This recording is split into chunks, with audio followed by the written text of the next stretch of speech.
ወደ ሰማይ ወጣ። አፎሚያም ወዲያውኑ ንጹሕ ልብስ ለብሳ ወደ ቤተ ክርስቲያን ገባች። የእግዚአብሔርንም ሥጋውንና ደሙን ተቀበለች። ጳጳሱንም ከእግሩ ስር ወድቃ ና ቤቴ ገብተህ ስለ እኔ ጸልይልኝ፣ ከካህናትና ከዲያቆናትም እዚህ በቤተ ክርስቲያን ካሉትም ሁሉ ጋራ ቤቴን ባርክልኝ ብላ ለመነችው። ልጆቿም ሂዱ፣ ገንዘቤን ሁሉ አምጡ፣ ድሆችንም ጦማዳሪዎችንም በአደባባይ ያገኛችሁትንም ሁሉ ጥሩ አለቻቸው። ጳጳሱም ከካህናት ከቀሳውስትም ከዲያቆናትም ከእነሱ ጋር ካሉትም ሁሉ ጋር መጥቶ ወደ ቤቷ አገባ። ጳጳሱንም ካህናቱንም ዲያቆናቱንም ወደ ቤቷ አገባቻቸው። ጳጳሱን በወርቅ ወንበር ካህናቱንም በብር ወንበር በግራ በቀኙ አስቀመጠቻቸው። ለጳጳሱ በወንበሩ ስር ያማረ ልብስ አነጠፈችለት። በቤቷ ያለውንም ሁሉንም ለድሆችና ለጦማዳሪዎች እጅ ሰጠች። በሰላም ወደ ቤታችሁ ግቡ ብላ አሰናበተቻቸው። ከዚህ በኋላ በመካከላቸው ቆማ እጇን ወደ ሰማይ ዘርግታ ወደ እግዚአብሔር ጸለየች። ልብሷንም ከምድር ላይ ዘርግታ በላዩ ላይ ተኛች። ጳጳሱንም አባቴ የንስሐ ጸሎት ስጠኝ አለችው። ጳጳሱንም የተረፈውን ገንዘቤን ሁሉ ለአንተ ይሆን፣ ድሆችና ጦማዳሪዎችንም እንድትረዳበት ስሜንና የባሌንም የአስተራኒቆስንም ስም እንድታስብበት አለችው። ያን ጊዜም የሚካኤልን ስዕል ስጡኝ አለች። አመጡላት። ተሳልማ ከፊቷ ላይ አደረገችው። ከዚህ በኋላ ይህ ስዕል ከፊቷ ላይ እንዳሞራ በሮ ከመላእክት አለቃ ከቅዱስ ሚካኤል ቤተ ክርስቲያን ውስጥ ገባ። ያለ ገመድ ከቤተ ክርስቲያን መቅደሱ መካከል ተንጠለጠለ። ከዚህ በኋላ ለመለመ፣ ቅጠልም አወጣ፣ በጎ ፍሬም አፈራ። ደረቂቱም የአሮን በትር እንደለመለመች እንዳበበችም እንዳፈራችም እንዲሁ አስደናቂ የእግዚአብሔር ሥራ በዚህ ስዕል ላይ ተገለጠ። በዚያ ሀገርም ታላቅ ደስታ ተደረገ። የታመሙ ርኩሳን አጋንንት የሚያደሩባቸው ሁሉ ይህንን ቅጠል እየቆረጡ ወስደው ይታጠቡ ነበር። ለሀገሩ ሁሉ ድነት መድኃኒት ይሆናቸው ነበረ። በዚህ ሀገርም በመላእክት አለቃ በቅዱስ ሚካኤል ስም ታላቅ ድንቅ ተአምር ተደረገ። የተወደዳችሁ ወንድሞች ሆይ የእግዚአብሔርን ጸጋና ቸርነቱን እናስተውል። በተቀደሱ ስዕሎች መጸለይን ለእግዚአብሔር ስግደትንና ምስጋናንም ማቅረብ ቸል አንበል።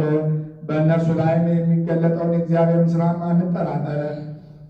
በማስተስሪያውም ላይ ረባው ከነበሩት ከመመስገኛው ኪሩብ መካከል እግዚአብሔር ለሙሴና ለአሮን ይገለጥ ነበር።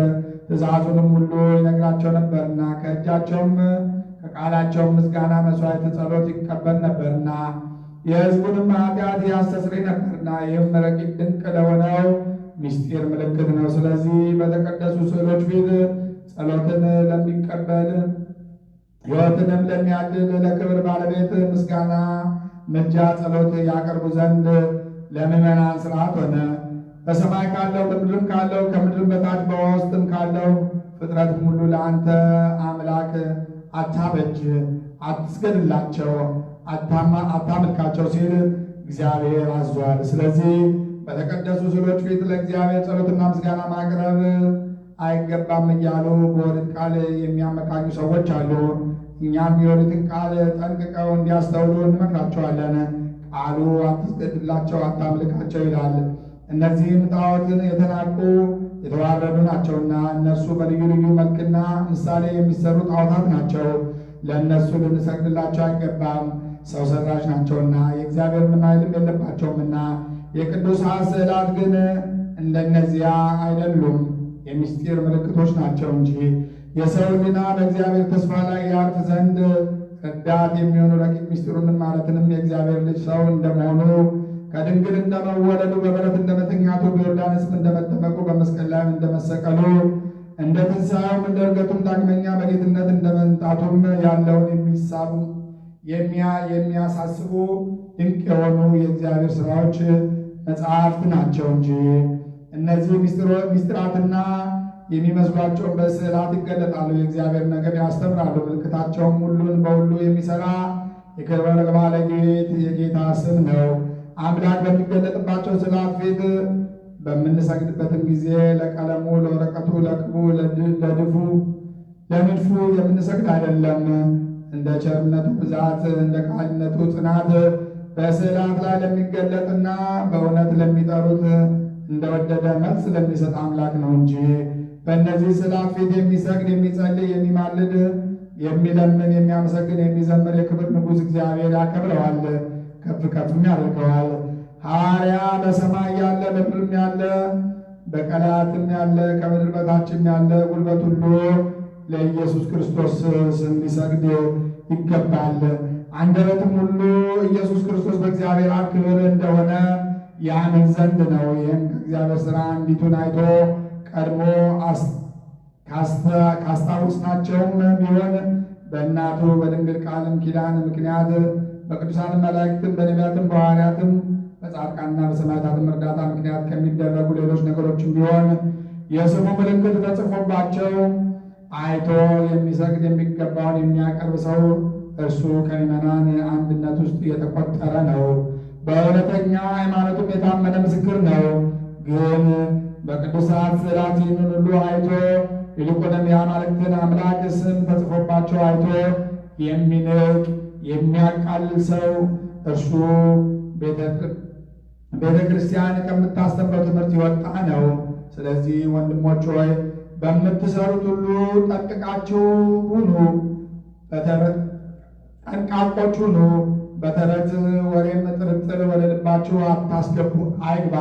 ይህችም ቅድስት አፎምያ ከመላእክት አለቃ ከቅዱስ ሚካኤል ስዕል ፊት ዘንድ ለመነች፣ ስሙንም ጠራች፣ ፈጣሪው እንደሚረዳ ታመነች። በዚህም በሃይማኖት ከሰይጣን ወጥመድ አመለጠች፣ የማይጠፋውንም ሕይወት ተስፋ አገኘች።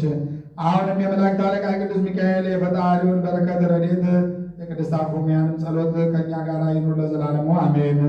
ጣፋጭ ምስጋናው የማይሰለች ከጽንፍ እስከ ጽንፍ ፈጥኖ የሚደርስ የአርያም የሰማይ ወፍ የመላእክት አለቃ ቅዱስ ሚካኤል ያደረገው ተአምር ነው።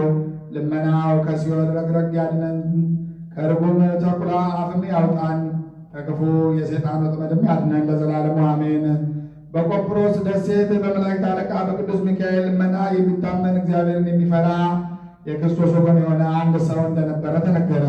በከበረ በመላእክት አለቃ በቅዱስ ሚካኤል ስም ቤተ ክርስቲያን ይሠራ ዘንድ በልቦናው አሰበ። እጅግ ያማረ ቤተ ክርስቲያንም ሠራ። ሥራውንም ከጨረሰ በኋላ በፍጹም ጌጥ አስጌጠው። ከዚህ በኋላ የመላእክት አለቃ ቅዱስ ሚካኤል ቤተ ክርስቲያን ለመቀደስ ይወጡ ዘንድ ወደ ኤጲስቆጶስ ወደ ካህናቱ ላከ። እሱም ለቤተ ክርስቲያን ማስባረኪያ ታላቅ በዓል አደረገ። ካህናቱና ዲያቆናቱ የክርስቲያን ወገኖች ሁሉ ምዕመናንም ሁሉ የመላእክት አለቃ ቅዱስ ሚካኤል ቤተ ክርስቲያን በሚባረክበት ቀን ተሰበሰቡ። ወደ ቤተ ክርስቲያንም ውስጥ ገብተው ቆሙ። ያን ጊዜም ኤጲስቆጶሱ እንደሚገባው ሕግና ሥርዓትን የቅዳሴውንም ጸሎት ጀመረ። በዚችም አገር ጋኔን ያደረበት አንድ አይሁዳዊ ሰው ነበረ። መላ አካሉም ለምጻም ነበር። እየተጨነቀ ጥርሱን ያፋጭ ነበር። በብዙ ይታመም ነበር። በክፉ ደዌ የሚጨነቅ ነበር። ከደዌም ጽናት የተነሳ አካሉ ሁሉ እንደ ደንጊያ ደርቆ ነበር። የመላእክት አለቃ ቅዱስ ሚካኤል ቤተክርስቲያን የሚባረክበትም ቀን እንደደረሰ በሰማ ጊዜ ከተኛበት ተነስቶ ልብሱን ለውጦ የክርስቲያንንም ልብስ ለብሶ ክርስቲያንን መስሎ ከቤተክርስቲያን ገብቶ ከሕዝቡ ጋር ቆመ። ኤጲስቆጶሱም ለቤተክርስቲያኑ መባረክ የሚደረገውን ጸሎት በጨረሰ ጊዜ የተጸለየበትንም ውሃ ወይም ጸበል በቤተ ክርስቲያኑ ቅጽርና በግንቦች ውሃ ሁሉ ላይ ረጨ። ያም አይሁዳዊ በሽተኛ ከሚባረክበት ውሃ ተቀብሎ በራሱ ላይ አፈሰሰ። በጽኑ ሃይማኖትም በቁርጥ ልቡናውም አካሉን ሁሉ ታጠበ። በመላእክት አለቃ በቅዱስ ሚካኤል ስዕል ፊትም ከሚበራው ከቀንዲሉ ዘይትም ቅባትን ተቀባ። የመላእክት አለቃ ጌታዬ ቅዱስ ሚካኤል ሆይ ከዚህ ከጭንቅ ደዌ ድኅነት ስጠኝ፣ ከክፉም ለምጽ ፈጥነህ አድነኝ። ከዚህ ከክፉ ከሚያስጨንቀኝ የለምጽ ደዌ ብታድነኝ እኔ ለቤተ ክርስቲያን ግብዝነት የሌለው የጠራ 20 ወቄት ወርቅ እሰጣለሁ። የጌታችን በኢየሱስ ክርስቶስን ተጠምቄ ክርስቲያን ሆናለሁ፣ የእግዚአብሔርንም ልጅ ሰው መሆንን የእግዚአብሔርንም ልጅ ሰው መሆንንም አምናለሁ። ስለ አዳምና ስለ ሔዋን ስለ ልጆቹም ድነት ሰው ሆኖ ከዳዊት ወገን እንደተወለደ እንዲህ በቀናች ሃይማኖት አምናለሁ። ባለ ዘመኔ ሁሉ ቤተ ክርስቲያንን አገለግላለሁ አለ። ይህንንም ካለ በኋላ በዚህች ሌሊት በመላእክት አለቃ በቅዱስ ሚካኤል ቤተ ክርስቲያን ውስጥ ሳለ እንቅልፍ መጣበትና ተኛ። ከእንቅልፉ በነቃ ጊዜ አካሉ ሁሉ ድኖ አገኘ። በሰውነቱ ምንም ለምጽ የነበረበት አልተገኘም። ፍጹም ደስታ ደስ አለው። እግዚአብሔርንም አመሰገነ። የመላእክት አለቃ ቅዱስ ሚካኤልንም አከበረው። ከደዌው ስለተፈወሰና ጤንነት ስላገኘ ያ ቀድሞ ያስጨንቀው የነበረውንም ጋኔንም ከእርሱ ወጣ፣ ከለምጹም ዳነ። በሰውነቱ ላይ ምንም አልነበረም፣ አልቆሰለም። ያም አይሁዳዊ ከዚህ ጭንቅ ደዌ በዳነ ጊዜ የመላእክት አለቃ ቅዱስ ሚካኤል ቤተክርስቲያንም የተሳለውንም ስዕለት ንጹሕ ጽሩይ የሆነ ወቄት ወርቅ ሰጠ። ያን ጊዜም ፈጥኖ ተነስቶ ወደ ኤጲስቆጶሱ ሄደ። የመላእክት አለቃ ቅዱስ ሚካኤልም ያደረገለትን ድንቅ ተአምር ሁሉ ነገረው። ካደረበትም ጋኔን ከለምጹም እንደዳነም ነገረው። ከምድርም ላይም ወድቆ እንግዲህስ ክርስቲያን እንድሆን አጥምቀኝ፣ ከክርስቲያንም ማኅበር ጨምረኝ ብሎ ኤጲስቆጶሱን ለመነው። ኤጲስቆጶሱም ያንን ጊዜ እሺ ብሎ ከቤተሰቡና ከዘመዶቹ ሁሉ ጋር አጠመቀው። ያ ሰውም በቀናች ሃይማኖት ለቅዱስ ሚካኤል ቤተክርስቲያን እያገለገለ በፍጹም ጥንቃቄ ኖረ። የመላእክት አለቃ ቅዱስ ሚካኤል ያደረገለትንም ተአምር እየተናገረ ቀድሞ ከነበረበት ጨለማ ድንቁርና እንዳበራለት በጨለማ በሞት ጥላ የሚኖር ሰዎችንም አደገኛ ብርሃን አዩ። በጨለማም ለሚኖሩ ሰዎች ደገኛ ብርሃን ወጣላቸው ብሎ ነቢዩ እንደተናገረ እንግዲህም የኃጢአት ደዌ እያመመው የጨለማ ጋኔንም እያሰቃየው መከራ እየጸናበት በጨለማ ለነበረ ለዚህ አይሁዳዊ በመላእክት አለቃ በቅዱስ ሚካኤል አማላጅነት የሚያድን የክርስቶስ ብርሃን በራለት። ከቀድሞው ደዌው አዳነው። ከክደትም ወደ ቀናች ሃይማኖት መለሰው። አይነ ልቦናውንም ከዕውርነት አበራለት። ቅድስት ሥላሴን ወደ ማመን በመራውም የይቅርታና የቸርነት መልእክተኛ በሆነው በመላእክት አለቃ በቅዱስ ሚካኤልም አማላጅነት እኛንም ክርስቲያኖችን በልመናው በአማላጅነቱ ይጠብቀን። በከንቱም እንዳንጠፋ ከሴጣን ወጥመድ ያድነን። ከሰራዊቱ ሁሉም ጋር በየቀኑ ይታደገን። የረድኤቱ ሰይፍ ከእኛ አይራቅ። ሰውን የሚያስቱ የሳጥናኤል ወገኖች ሁሉ ከእኛ እንዲርቁ ምልአቱ የማይጎድል ሐሰትን የሚወድ ክፋትን ቅንያን የተመሉ የክፋት ባህር የቀላይ ጥልቅ ናቸው።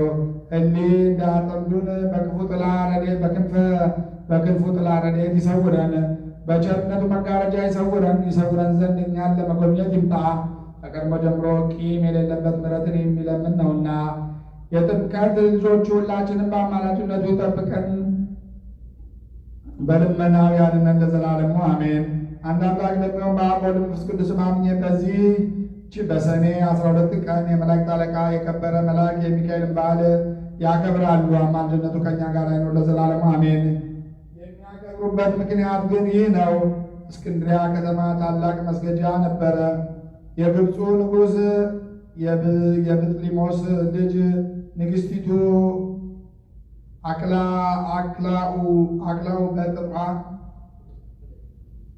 አክላው በጥራ ዙሃል በሚባል ኮከብ ስም የሰራችው ነበረ። በሰኔ ወር በ12 ቀን በዓል ያደርጉለት ነበር። በዚህም መስገጃ ውስጥ እጅግ ግሩም ታላቅ የሆነ ከነሐስ የተሰራ ጣዖት ነበረ። ስሙም ዙሃል ይባል ነበር። በበዓሉ ቀን ብዙ ፍሪዳ ያርዱለት ነበር። አባ እለ እስክንድሮስ እስከተሾመ ዘመን ድረስም ለዚህ ጣዖት እንዲህ በዓል እያደረጉ ብዙ ዘመን ኖሩ። ይኸውም የ300 ዓመት ያህል ከዚያም የሚበዛ ነው። አባ እለ እስክንድሮስም በእስክንድርያ ሊቀ ጳጳስ በተሾመ ጊዜ ይህንን ጣዖት ሊሰብረው ወደደ። በእስክንድርያ ከተማ የሚኖሩ ጎስቋሎች ሰዎች ከለከሉት። ጻድቁ ንጉሥ ቆስጠንጢኖስ ነገሰ። የቀናች የክርስቲያን ሃይማኖት ሰፋች። ዳግመኛም አባ እለእስክንድሮስ ይህንን ጣዖት ሊሰብር ወደደ። የክፉ የእስክንድርያ ሰዎች ከለከሉት። እኛ ለዚህ ጣዖት በዓል ማድረግን ለምደናልና እነሆ ከአንተ በፊት 18 ሊቃነ ጳጳሳት አልፈዋል። ይህንን ልማዳችንን ግን አልለወጡብንም አሉት። አባ እለእስክንድሮስን ብዙ መከራቸው። ይህ ጣዖት ይጎዳል እንጂ አይጠቅምም፣ ለእርሱም በዓል የሚያደርግ ሰይጣንንም ማምለኩ ነው ብሎ ገልጦ ነገራቸው። ዳግመኛም አባ እለእስክንድሮስ ምክሬን ብትሰሙኝ ቀድሞ እንደሚደረግ ይህንን በዓል እሰራላችኋለሁ አላቸው። ይኸውም ይህንን ጣዖት ሰብረን መስገጃውን ባርከን በመላእክት አለቃ በቅዱስ ሚካኤል በከበረ መልአክ በቅዱስ ሚካኤል ስም ቤተ ክርስቲያን ልናደርገው ነው። ይህ በዓል ለእርሱ እናደርግለታለን። የልዑል እግዚአብሔር መሥዋዕቱን ግን ቸርነቱና ምጽዋቱ ነው። የምታርዷቸውም በጎችና ላሞችንም ለድሆችና ለችግረኞች ለተጎዱ አብሏቸው። ክብር ይግባውና በጌታችን በኢየሱስ ክርስቶስ ፊትም የከበረ መልአክ ሚካኤልን ስለ እናንተ ይለምንላችሁ ዘንድ ይህ በጎ ምክር ደስ አሰኛቸው። እሺ በእጅ ያሉት። በመላእክት አለቃ በከበረ መልአክ በቅዱስ ሚካኤል ስምም ቤተ ክርስቲያን ሰራ። ይህችን ቤተ ክርስቲያን በእስክንድርያ የታወቀች ሆነች። ይህቺ ቤተ ክርስቲያን እስላሞች በግብፅ ሀገር እስኪነግሱ ነበረች። በነገሱ ጊዜ ግን አፈረሷት። ይህ በዓል ተሰራ። የሀገሩም ሰዎች ሁሉ እስከዚች ቀን ድረስ የመላእክት አለቃ የከበረ መልአክ የሚካኤልን በዓል ያከብሩ ነበረ። ከዚህም እግዚአብሔርን የሚፈራ አንድ ሰው ነበረ። በየወሩ በ12 ቀን የመላእክት አለቃ የከበረ መልአክ የሚካኤልን መታሰቢያ ያደርግ ነበረ። ይልቁንም በኅዳርና በሰኔ በዓሉን ያከብሩ ነበረ። በጎረቤቱ ምሕረት የሌለው አንድ ክፉ ሰው ባለጸጋ ነበረ። ይህንም እግዚአብሔርን የሚፈራ ሰው ይጠላው ነበረ። የከበረ የሚካኤልን በዓል ባደረገ ጊዜ ይዘብትበት ነበር። እግዚአብሔርን የሚፈራ የዚህን ሰው ዘመን በተፈጸመ ጊዜ እንዲህ እያደረገ ከዚህ ከኃላፊው ድካም ያርፍ ዘንድ የሚሞትበትም ጊዜ ደረሰ። ሚስቱንም ቸር እንድትሆን የከበረ የመላእክት አለቃ የሚካኤልን በዓል መታሰቢያ እንድታደርግ አዘዛት። ይልቁንም በኅዳር በ12 ቀን በሰኔ በ12 ቀን ታደርግ ዘንድ ያ ሰው ባረፈበት ወራትም ሚስቱ ጸንሳ ነበረች። ከዚህ በኋላም ያ ሰው አረፈ፣ ወደ መንግሥተ ሰማያትም ገባ። ከዚህ በኋላ ሚስቱ ለመውለድ ደርሳ ምጥ ያዛት፣ መከራውም ጸናባት። እንዲህም አለች፣ የእግዚአብሔር መልእክተኛ ቅዱስ ሚካኤል ሆይ ዘንልኝ፣ ስለ እኔም እግዚአብሔርን ለምነው። አሁንም ካለሁበት ከዚህ ጭንቀት ያድነኝ ዘንድ በእግዚአብሔር ዘንድ ታላቅ ባለሟልነት አለህና። ይህንን በተናገረች ጊዜ ያለችበት ቤት ብርሃን ሆነ። ያን ጊዜም ከጭንቀቷ ዳነች። መልኩ ያማረ ወንድ ልጅም ወለደች። የእግዚአብሔር መልአክ ሚካኤልም ከሰማይ ወርዶ የወለደችውን ሕፃን ባረከው። እግዚአብሔርንም ይህንን ብላቴና ምሕረት የሌለው የዚህን ባለጸጋ ገንዘብ ሀብቱንን ሁሉ እርሻውንም ሁሉ ይወርሳል ብለዋል አለ። በዚህን ጊዜ ያ ባለጸጋ በዚያች ሴት ቤት መስኮት በኩል ሆኖ ይመለከት ይሰማም ነበርና ይህንን በሰማ ጊዜ ሐዘን ደረሰበት። ብላቴናውን የሚገድለው ዘንድ ምክንያት ይፈልግ ነበረ። ብላቴናው ግን በመላእክት አለቃ በከበረ በመልአክ በሚካኤል ልመና እግዚአብሔር ጠብቀው ነበረ። ዕድሜውም 12 ዓመት በሆነ ጊዜ የእናቱ ገንዘብ አለቀ። ያ ርኅራኄ ለባለጸጋ በዚያች ሴት ላይ ምክንያት ፈጥሮ ልጅሽን ስጭኝ ይላላከኝ፣ እኔ አበላዋለሁ፣ እኔ አለብሰዋለሁ፣ ለአንቺም 20 ወቄት ወርቅ እሰጥሻለሁ አላት። ከባለጸጋ ይህንን ነገር በሰማት ጊዜ ስለ ችግሯ ደስ አላት። እሱም 20 ወቄት ወርቅ ሰጣት። እሷም ልጇን ሰጠችው። ያንንም ሕፃን በወሰደው ጊዜ ፈጽሞ ደስ አለው። ባለጸጋውም የምፈልገው ተፈጸመልኝ አለ። ከዚህ በኋላ በብላቴናው ቁመት ልክ የእንጨት ሳጥን ሰርቶ ከውስጡ አግብቶ በላዩ ዘጋበት። ሳጥኑንም ወስዶ ከባሕር ጣለው። እንደዚሁም የሳጥኑ መክፈቻ ከባሕር ጣለው። በእግዚአብሔር ፈቃድ ያ ሳጥን በውኃ ላይ ይንሳፈፍ ነበር። ሩቅ ወደ ሆነችም ወደ አንዲት ሀገር ወደብ እስኪደርስ ድረስ በዚያ ሀገርም በግ የሚያረባ በባህሩ አጠገብ በጎችን አሰማርቶ የሚጠብቅ አንድ ሰው ነበረ። ያን ሳጥን ባየው ጊዜ አውጥቶ ወደ ቤቱ ወሰደው።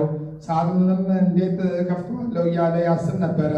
ይህንንም ሲያስብ እግዚአብሔር በልቡናው ወደ ባህር ይሄድ ዘንድ ሐሳብ አሳደረበት። ፈጥኖም ሄደ። አንድ ሰውም ዓሣ ሲያጠምድ አገኘ። በግ ጠባቂውም ባለ ወጥመዱን መረብን በእኔ ስም ከባህር ጣለው፣ ለተያዘውም ዓሣ ዋጋውን እሰጥሃለሁ አለው። እንደነገረውም መረቡን ጣለ። በመረቡ ውስጥም ታላቅ ዓሣ ተያዘ። ለዚያ ሰውዬም ዋጋውን ሰጠውና ዓሣውን ይዞ ወደ ቤቱ ሄደ። በእሳት ጠብሶ ከቤተሰቡ ጋር ይበላው ዘንድ ጠባው። ዓሣውንም ሆዱን በቀደደ ጊዜ በውስጡ መክፈቻ አገኘ። በልቡናውም ምናልባት ይህ መክፈቻ የዚህ ሳጥን ይሆናል ብሎ መክፈቻውን በሳጥኑ ቀዳዳ አስገባው። ያን ጊዜም ሳጥኑ ተከፈተ። የበግ ጠባቂውም ፈጽሞ አደነቀ። በሳጥኑ ውስጥም ያ ባለጸጋ ሊገድለው የወደደው ብላቴናውን አገኘ። ባየውም ጊዜ ተደሰተ። ከባህርም ስላገኘው ስሙንም ባህራን አለው። በእርሱም ዘንድ እንደ ልጅ ሆነ። ያ ባለጠጋ ከሚኖርበትም ሀገር የበግ ጠባቂዎች እስከሚኖሩበት ሀገር የ10 ቀን ጎዳና ይሆናል። ከብዙ ቀን በኋላ መረዳት የሌለው ያ ባለጸጋ ንግድ ሊሄድ ወደደ። በመንገዱም ያ የበግ ጠባቂ ካለበት ቦታ ፀሐይ ሲገባ ደረሰ። በግ ጠባቂውንም በአንተ ዘንድ የማድርበት ቦታ አለኝን አለው። ዋጋህንም እሰጥሃለሁ አለው። የበግ ጠባቂውም ወደ ቤቱ አስገባው። ባለጠጋውም ያንን የበግ ጠባቂ ጎልማሳውን ባህራንን ብሎ ስሙን ሲጠራው ሰማ። ባለጠጋው ይህን ሰው ስም በሰማ ጊዜ የበግ ጠባቂውን ልጅህ ነውን ብሎ ጠየቀው። የበግ ጠባቂው አዎን ልጄ ነው፣ ይህንን ጎልማሳ ሕፃን ሳለ በሳጥን ውስጥ ከባህር ላይ አግኝቼ አንስቼ እንደ ልጄ አሳድጌዋለሁና ስለዚህም ስሙንም ባህራን አልኩት አለው። ባለጸጋውም ይህን ነገር በሰማ ጊዜ በልቡናው እጅግ አዘነ። ያ ልጅ እሱ ሊገድለው ወደ ባህር የጣለው ብላቴና እንደሆነ አወቀ። በነጋውም ያ ባለጠጋ ሰይጣናዊ ምክንያት ፈጥሮ የበግ ጠባቂውን ይህን ብላቴናን ከዚህ አገር ወደ ቤቴ ልላከው፣ ስጠኝ፣ እነሆ ለአንተም ዋጋህን 20 ወቄት ወርቅ እሰጥሃለሁ፣ በቤቴ አንድ ነገር ዘንግቻለሁና አለው። የበግ ጠባቂውም ስለ ገንዘቡ ደስ አለው። ብላቴናውንም ጠርቶ ልጄ ባህራና ይህንን የከበረ ሰው ወደ ቤቱ ስለ ሥራ ሊልክ ነውና በደህና ትመለሳለህ አለው። አባት ሆይ እሺ ያዘዝከኝንም አደርጋለሁ አለው። ያን ጊዜም ያ ባለጠጋ ደብዳቤ ጽፎ ወደ ሹሙ እንዲህ ብሎ ላከ። ይህም ደብዳቤ በተነበበች ጊዜ ያመጣትን ስሙ ባህራን የተባለውንም ሰው ገድለህ ከጉድጓድ ውስጥ ጣለው። ይህንንም ማን አይወቅ። በዚህ ደብዳቤ ውስጥ በመካከላቸው ያለውን ምልክት ጽፎ ደብዳቤውንም አትሞ ለባህራን ሰጠው። ለመንገዱም ስንቅ ሰጠው። ባህራንም ወደ ተላከበት ሄደ። በጎዳና ሲሄድም በእርሱና በዚህ አገር መካከል የአንድ ቀን መንገድ እንደቀረው እነሆ የመላእክት አለቃ ክቡር መልአክ ሚካኤል በንጉሥ መልእክተኛ አምሳል በፈረስ ላይ ሆኖ ወደ እሱ መጥቶ እንዴት አደርግ? የትስ ትሄዳለህ? ምን ይዘሃል? አለው። ባህራንም ከአንድ ባለጠጋ ሰው መልእክት ይዣለሁ፣ ወደ ቤቱ ልኮኛልና አለው። የከበረ መልአክ ሚካኤልም ደብዳቤውን አሳየኝ አለው። ባህራንም ፈርቶ ደብዳቤውን ሰጠው። መልአኩ ግን ደብዳቤውን እፍ ብሎ በውስጡ የተጻፈውን አጠፋው። እንዲህም ብሎ ጻፈ። እኔ ባለጠጋው እገሌ ነኝ። ይህንም ደብዳቤ የያዘውን ሰው ወደ እናንተ ልኬዋለሁ። እገሌ የምትባል ልጄንም አጋቡት። በቤት በዕዳሪ ያለውንም ገንዘቤንም ሁሉ እኔ ሰጥቻዋለሁና እኔ በንግድ ቆያለሁ፣ አትጠብቁኝ። በገንዘቤ ሁሉ ላይ ሥልጣን ሰጥቼዋለሁና በቤቴ የወደደውን ያደርግ። በእኔና በእናንተ መካከል ምልክት ይህ ነው ብሎ አትሞ ሚካኤል ለባህራን ሰጠው። ከባለጠጋውም ቤት ሲሄድ ይህንን ደብዳቤ ሰጠ። ይህንም ደብዳቤ ስጥ፣ በጎዳናም እኔ እንዳገኘው አትናገር፣ እንዳይገድሉህ ይህንን ደብዳቤ ለውጬዋለሁ አለው። ጌታዬ ሆይ እኔ ያዘዝከኝን አደርጋለሁ አለ። ባህራንም መንገዱን ሄደ። ወደዚያ ሀገርም ደረሰ። የዚያን የባለጠጋ ቤትን ጠየቀ። ወደዚያም አደረሱት። ደብዳቤውንም ለሹሙ ሰጠው። ባነበበው ጊዜ በውስጧ ያለውንም አስተዋለ። ምልክቱም እውነት እንደሆነ አወቀ። ያን ጊዜም ለባህራን ከባለጠጋው ልጅ ጋር ታላቅ ሰርግ አደረገለት። በእግዚአብሔርም ቤት በቤተ ክርስቲያንም በተክሊል ሕግ አጋቡት። በሰርግ ደስታ እያደረጉ 40 ቀንም ተቀመጡ። ሰርጉ ከተፈጸመ በኋላ ያ ባለጠጋ ወደ አገሩ ተመለሰ። የጨዋታና የደስታ ድምፅ በሰማ ጊዜ ይህ የምሰማው ምንድን ነው ብሎ ጠየቀ። ባህራን በሚባል በአንድ ጎልማሳ እጅ ደብዳቤ ስለደረሰ ልጅንም እንዲያገባት ስላዘዝከን ለሱ ሰጥተነዋል። እነሆ በመዓልትም በሌሊትም ተድላ ደስታ ሲያደርጉ 40 ቀን ብለው ሰዎች ነገሩት። ገንዘብንም፣ ቤትንም፣ ወንዶችንና ሴቶችንም፣ አገልጋዮችህን፣ ንብረትህንም ሁሉ በደብዳቤ እንዳዘዝከው ሰጡት አሉት። ያም ባለጠጋ ይህን ቃል በሰማ ጊዜ በታላቅ ቃል ጮኸ። ወደቀና ወዲያም ሞተ። አጋንንትም ነፍሱን ተቀብለው ወደ ሲኦል አወረዷት። ያም ባህራን የተባለ ብላቴና በየወሩ በ12 ቀን የመላእክት አለቃ ቅዱስ ሚካኤልን በዓል መታሰቢያ እያደረገ ደስ ብሎት ኖረ።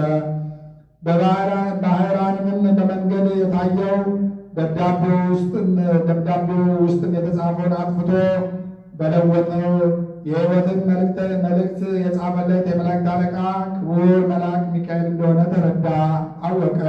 ከዚህ በኋላ በመላእክት አለቃ በከበረ መልአክ ሚካኤል ስም ያማረ ቤተ ክርስቲያን ሠራ። በውስጧም ስዕሉን አሳለ። በሱም ብዙ ድንቅ ተአምራት ታየ። የታመሙትም ዳኑ። ባህራንም በዚህ ቤተ ክርስቲያን ላይ ቅስና ተሹሞ እስከ ዕለተ ሞቱ ለመላእክት አለቃ ለከበረ መልአክ ሚካኤል እያገለገለ ኖረ። እሱም አባቱና እናቱም ልጆቹም የዘላለም ሕይወትን መንግሥተ ሰማያትን በመላእክት አለቃ በከበረ መልአክ በቅዱስ ሚካኤል አማላጅነት ወረሱ። በመላእክት አለቃ በቅዱስ ሚካኤል ምልጃና ልመና ከምሕረት አምላክ ሕይወት ተስፋ የሚሰጥ ለዚህ ብቻ አይደለም መታሰቢያውንም ለሚያደርጉ ሁሉ ነው እንጂ። እንግዲህ እንዲህ የሚል ተጽፏልና ወልድ ከሙታን ተለይቶ በተነሳበት ቀን በክርስቲያን ሰንበት እሁድ የከበረ መልአክ ቅዱስ ሚካኤል በእግዚአብሔር ዙፋን ፊት እየሰገደ ይማልላል። እንዲህም እያለ አባቱ ፈጣሪ ሆይ አቤቱ ፈጣሪ ሆይ እኔ አገልጋይ ባለሟል እለምናለሁ፣ ከቸርነትም እሻለሁ። በዚህ ዓለም የበዓሌን መታሰቢያ የሚያደርጉትን ሁሉ ትምርልኝ ዘንድ ስለ እውነተኛ መሐላህ አንተን መሐሪ ይቅር ባይ ነህና። ክብር ይግባውና እግዚአብሔርም እንዲህ ብሎ ይመልስለታል። የሰማያውያን መላእክት አለቃ ሚካኤል ሆይ ምዕመናን ይለምነዋል። እነሆ እኔም መታሰቢያን ያደረጉትን የሚቻልህን ያህል 3 ጊዜ በእሳታውያን ክንፎች ተሸክመ ወደ ሕይወት እንድታስገባቸው አዝዤሃለሁ። ሚካኤልም ይህንን በሰማ ጊዜ ፈጽሞ ደስ አለውና በእግዚአብሔር ፊት ሰገደ። ከሰዎችም መካከል በዚህ ዓለም የበዓሉን መታሰቢያ የሚያደርጉትንም በክንፉ ተሸክሞ የእሳት ባህርን አሳለፋቸው። እነዚህም ብዙ ናቸው፣ ያለ እግዚአብሔርም ቁጥራቸውን የሚያውቅ የለም። ወንድሞቼ ሆይ ስለዚህ ነቅተን ተግተን የመላእክት አለቃ የከበረ የቅዱስ ሚካኤልን በዓል መታሰቢያ እንደተቻለን መጠን እናድርግ።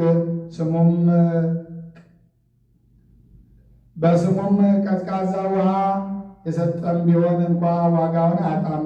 ክብር ይግባውና ጌታችን በቅዱስ ወንጌሉ እንደተናገረው እኛም በመላእክት አለቃ በከበረ ሚካኤል አማላጅነት የእግዚአብሔርን ቸርነት እንለምናለን።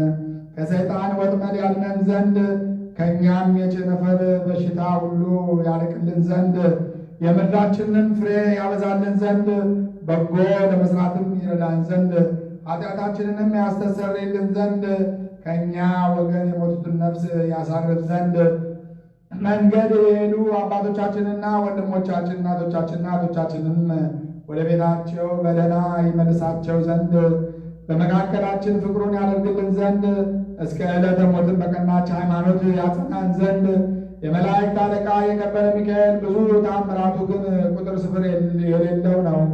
ልመናው ከእኛ ጋር ይኑር ለዘላለሙ አሜን። አንድ አምላክ በሚሆን በአብ ወወልድ ወመንፈስ ቅዱስ ስም ክብር ይግባውና እግዚአብሔር በዚች ቀን የመላእክት አለቃ ሚካኤል ከወገኖቹ ከመላእክት ሁሉ በላይ አድርጎ አክብሮታል፣ ሾሞታል። የዚህ የመላእክት አለቃ የከበረ መልአክ የሚካኤል ተአምራቱ ብዙ ነው። ስለዚህ የቤተ ክርስቲያን መምህራን በየወሩ በ12 ቀን የመላእክት አለቃ ቅዱስ ሚካኤልን በዓል እናደርግ ዘንድ አዘውናል። ልመና አማላጅነቱ ከእኛ ጋር ይኑር ለዘላለሙ አሜን።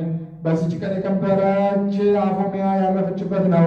ይህችም የከበረች ሴት እግዚአብሔርን የሚፈራ የአንድ ሰው ሚስት ነበረች። በዓሏ ብዙ ምጽዋትን ያደርግ ነበረ። በየወሩ 3ቱን በዓላት ያደርግ ነበረ። እነዚህም በየወሩ በ12 ቀን የሚከብረውን የሚካኤልን በዓል፣ በየወሩ በ1 ቀን የሚከበረውን የከበረች የቅድስት ድንግል ማርያምን በዓል፣ በየወሩ በ9 ቀን የሚከበረውም የጌታችን የኢየሱስ ክርስቶስን የልደት መታሰቢያ በዓል ናቸው። የሚሞትበትም ቀን በደረሰ ጊዜ እሱ ያደርገው የነበረው ምጽዋት እንዳታስታጉል ሚስቱን አዘዛት። ይልቁንም እንዲህ 3ቱን በዓላት ከቤቷ ልታኖራቸው የከበረ የሚካኤልን ስዕልን ማስሎ ይሰጣት ዘንድ ባሏን ለመነችው። ይህንንም አደረገላት። እሱም ባረፈ ጊዜ ይህቺ የከበረች ሴት ባሏ ያደርግ እንደነበረው ታደርግ ጀመር። ሰይጣንም በእሷ ቀና። ሴት መነኩሲትም መስሎ ወደ እሷ መጣ። ከእሷም ጋር በተንኮል ይነጋገር ጀመረ። አዝንልሻለሁ፣ ራራልሻለሁ። አሁንም ገንዘብሽ ሳያልቅ አግብተሽ ልጅ እንድትወልጂ እመክርሻለሁ። ኋላ ትቸገራለሽና እነሆ ባልሽ መንግሥተ ሰማያትን ወርሷልና ምጽዋትም አይሻም አላት። እርሷም መልሳ እንዲህ አለችው፣ እኔ ከሌላ ወንድ ጋር እንዳልተኛ ለእግዚአብሔር ምያለሁ። ርግቦችንም ስንኳ ሌላ ወንድ አያውቁም። እንግዲህ በእግዚአብሔር አምሳል ለተፈጠሩ ለሰው ወገንማ ይህንን ማድረግ እንደምን ይገባል? ምክሩንም ባልጠየቀችው ጊዜ መልኩን ለውጦ ምክሩንም ባልተቀበለችው ጊዜ መልኩን ለውጦ ጮባት። እኔም በሌላ ቀን ወደ አንቺ እመጣለሁ አላት። የክቡር መልአክ የሚካኤልንም ስዕል ይዛ አባረረችው። ከዚህ በኋላ በሰኔ 12 ቀን እንደ ልማዷ ለበዓሉ ሥራ አሰበች። መስሎ ታያት። ቸር አለሽን?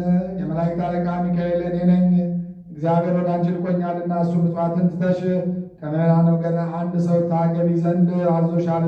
ባል የሌላት ሴት መልክ የሌለው መርከብ እንድትመስል ወቂ አላት። ከብሉይ መጽሐፍትን ምሳሌ እያመጣ አብርሃምንና ይስሐቅን ያዕቆብና ዳዊትን ሌሎችንም እሊህ ሁሉ እያገቡ እግዚአብሔርን ደስ እንዳሰኙት እየጠቀሰ ይነግራት ጀመረ። ይህችም የከበረች ሴት መልሳ አንተ የእግዚአብሔር መልአክ ከሆንክ የመስቀል ምልክት ወዴት አለ? የንጉሥ ጭፍራ ወደ ሌላ ቦታ ሲሄድ የንጉሡ ምልክት ሳይዝ አይሄድምና አለችው። ሰይጣንም ከእሷ ይህንን ነገር በሰማ ጊዜ መልኩን ለውጦ አንቆ ያዛት። ወደ ከበረ ወደ ሚካኤልም ለመነች። ወደ እሷም ፈጥኖ ደርሶ ከእርሱ አዳናት። ዲያብሎስንም ይዞ ይቀጣው ጀመረ። ሰይጣንም የመላእክት አለቃ ቅዱስ ሚካኤልን ዓለም እስኪያልፍ ድረስ እግዚአብሔር ታግሶኛልና ማረኝ፣ አታጥፋኝ ብሎ ለመነው። የመላእክት አለቃም አባረረው፣ አላጠፋውም፣ በእግዚአብሔርም ስም አምሮታልና። መልአኩም ቅድስት አፎምያን አንቺ በዚች ቀን ከዚህ ዓለም በሞት ትለያለሽ፣ ሄደሽ ሥራሽን አከናውኚ። እነሆ እግዚአብሔር ዓይን ያላየውን ጆሮም ያልሰማውን በሰው ልብ ያልታሰበውን አዘጋጅቶልሻልና አላት። ሰላምታም ሰጥቷት ወደ ሰማይ አረገ። ከዚህ በኋላ እንደሚገባ የበዓሉን ሥራ ፈጸመች። ወደ ኤጲስቆጶሱና ወደ ካህናቱ ላከች። ወደ እሷም መጡ። ለድሆችና ለጦማዳሪዎች ይሰጡላት ዘንድ ገንዘቧን ሁሉ ሰጠቻቸው። ከዚህ በኋላ ቆማ ጸለየች። ተነስታም የከበረ መልአክ የሚካኤልን ስዕል አንስታ ከፊቷ ላይ አደረገችው። ከዚህ በኋላ በዚህ ቀን አረፈች። ይህችም የከበረ መልአክ የመላእክት አለቃ የሚካኤል በዓል ቀን ናት።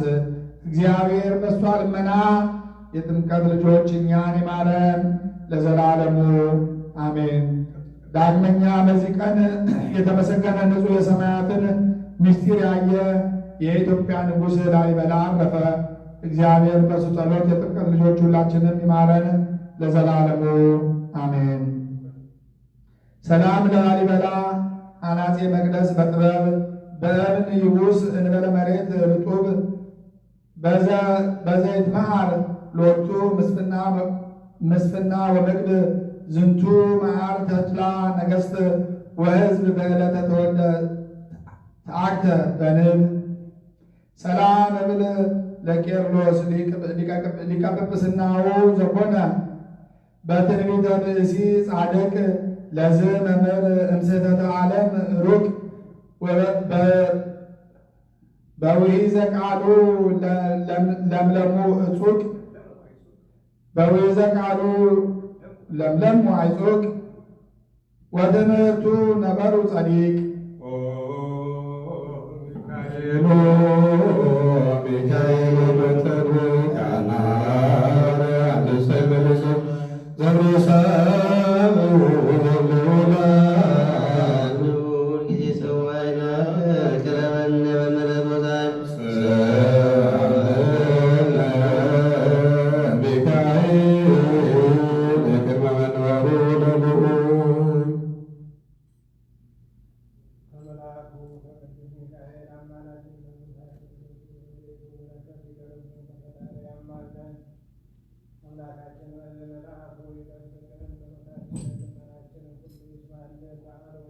የሰላም የበረከት የረድኤት ያደርግልን። በጸሎት አስቡን አትርሱን ብለው የተማጸኑትን መባ ያቀረቡትን ኃይለ ገብርኤልን ኃይለ ማርያምን ጸጋ ገብርኤልን አጸደ ማርያምን ኃይለ ጊዮርጊስን አጸደ ማርያምን ተስፋ ማርያምን ኃይለ ገብርኤልን አምሃ ኢየሱስን ሀብተ ሚካኤልን ወልደ እስጢፋኖስን ተክለ ማርያምን ተክለ ጊዮርጊስን ሳህለ ድንግልን ሀብተ ወልድን ሀብተ ማርያምን ክንፈ ሚካኤል ይዙተ ሚካኤልን ኃይለ ኢየሱስን ኃይለ ገብርኤልን ወለተ ሥላሴን ገብረ ሥላሴን ጽጌ ማርያምን ፍቅርተ ማርያምን ወለተ ወልድን ወለተ አማኑኤልን ፍቅርተ ማርያምን ፍቅርተ ሥላሴ ሕይወተ ብርሃንን ወለተ ጊዮርጊስን ወለተ ሕይወትን ትርሲተ ዑራኤልን ልዕልተ ድንግልን ወለተ ሚካኤልን አስካለ ማርያምን ሐና ማርያምን ትርሲተ ማርያምን ኃይለ ማርያምን አክሊለ ጽጌን እህተ ማርያምን ተክለ ሥላሴን እህተ ህሊና ማርያምን መንበረ ማርያምን ሌሎችን ሁሉ በምሕረቱ በቸርነቱ ይጠብቅልን። የታመሙትን ይፈውስልን። የተቸገሩትን በምሕረቱ ይጎብኝልን። የአገልጋዮቹ ነፍሳተ ሙታኑን ነፍሰ አቡነ መልከጼዴቅን በእደ ማርያምን የተክለ ጊዮርጊስን የፍቅረ ማርያምን የገብረ ማርያምን የፍቅርተ ማርያምን ወለተ ማርያምን የጸዳለ ማርያምን ወለተ ማርያምን የስምረተ ድንግልን ነፍሳት በወዳጆቹ በአብርሃም በይስሐቅ በያዕቆብ ቅዱሳን አንድነት ያሳርፍልን። አስቆራቢን ይጠብቅልን። መሐሪ አምላካችን በእደ መልአኩ ይጠብቀን። በዓሉን የምሕረት የሰላም የስርየት የድኅነት ያደርግልን። ደዌውን በሽታውን ሁሉ በኃይለ መስቀሉ አምላካችን ያጥፋልን። ኃይለ አጋንንትን ይጣልልን። ሀገራችንን ኢትዮጵያን ጽኑ ሰላም ያደርግልን። ጠላቶቿን ሁሉ ያስታክስልን። በውስጥ በውጭ ያሉትን ሁሉ ይጠብቅልን። ሀገር አሜሪካንም በሰላም በአንድነቱ ያጽናልን። ሕሙማኑን ይፈውስልን። እንበለ አቡነ ዘበሰማያት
ኢየሱስ ክርስቶስ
ይቅርታው ቸርነቱ ለዘላለሙ በእውነት ለሁላችን ይደረግልና ጌታችን አምላካችን መድኃኒታችን ኢየሱስ ክርስቶስ ያደረገው ታምር ነው።